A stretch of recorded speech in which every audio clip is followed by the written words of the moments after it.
Mesdames et messieurs, bonsoir. Comme à chaque 15 octobre, le monde entier célèbre la Journée internationale de la femme rurale, JIFR. Hier encore, elle a retenu les attentions à travers un cachet spécial avec Béné Kajou, comme à toutes les éditions précédentes, qui a communié avec Femmes rurales du Septentrion. C'est la direction générale de l'Agence territoriale de développement agricole ex-Cader du Bogou qui a abrité l'événement. Venus des 4 départements du Septentrion, notamment du Borgou, de la Libourie, de la Takura et de la Donga, les femmes rurales étaient fortement mobilisées à la célébration de la Journée internationale de la femme rurale hier jeudi 16 octobre 2020. C'était évidemment une réponse à l'appel des responsables de Béné Kajou qui, depuis plusieurs éditions de la GIFR, placent la femme rurale au cœur de leurs actions. Plusieurs communications ont meublé cette journée et le directeur de l'agence territoriale de développement agricole, Kassim Idrissou, en a profité pour rappeler le contexte qui a amené la communauté internationale à instituer cette célébration à l'instar de la Journée internationale de la femme. C'est donc une journée consacrée à la femme rurale qui constitue environ 43% de la main-d'œuvre agricole dans les pays en développement. Rappelons que Béné Kajou est une structure spécialisée dans la production de cajou et sa transformation. Grâce à lui, la compétitivité de l'anarcade s'est davantage renforcée, offrant au pays la 5e place parmi les pays producteurs africains.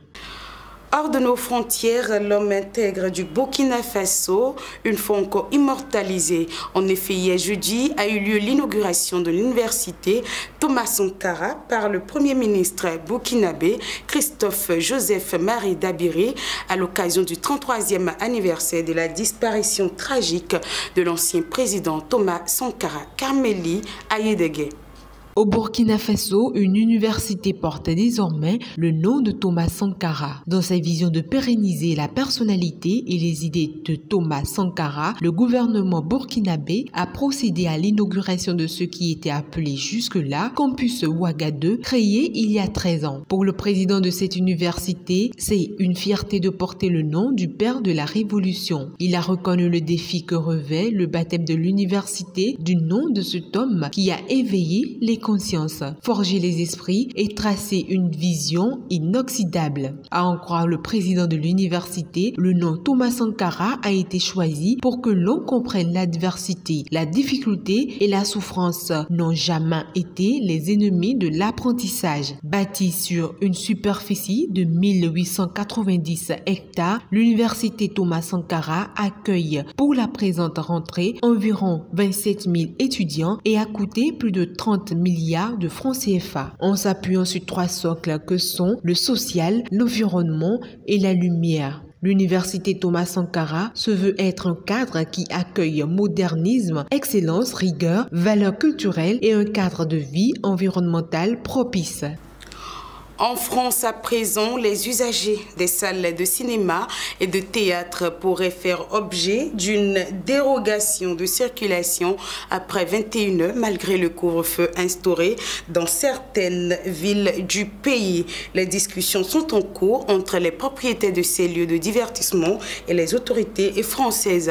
Plus d'explications avec Mohamed Amoussa. Après le choc de l'annonce du couvre-feu par le président français Emmanuel Macron, le monde du spectacle va peut-être pouvoir se raccrocher à un bouée d'espoir après que la ministre de la Culture, Roselyne Bachelot, ait plaidé pour un assouplissement du couvre-feu au-delà de 21 h en faveur des cinémas et des salles de spectacle. À l'en croire, cette mesure de dérogation est réclamée par tous les professionnels de la culture. Selon les informations, le gouvernement français envisage d'aménager le couvre-feu pour les salles de cinéma, de théâtre ou de spectacle. Dans une conférence de presse, le Premier ministre a annoncé que la mesure serait temps d'études. Concrètement, si cet assouplissement est adopté, les séances auraient toujours l'obligation d'être terminées à 21 h, mais les spectateurs auraient ensuite le temps de regagner leur domicile. Une modification destinée à donner davantage de souplesse aux professionnels et à leur permettre de maintenir une activité en soirée. Le billet électronique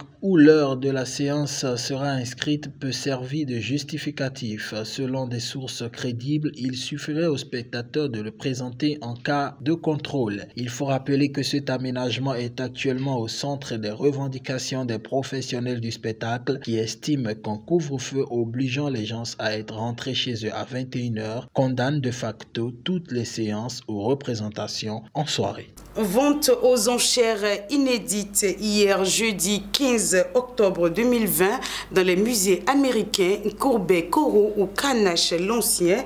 Autant de peintures estimées à plusieurs milliers d'euros. Une somme qui sera destinée à assurer le fonctionnement du musée en ces temps difficiles de crise sanitaire. Bernice Akwiti.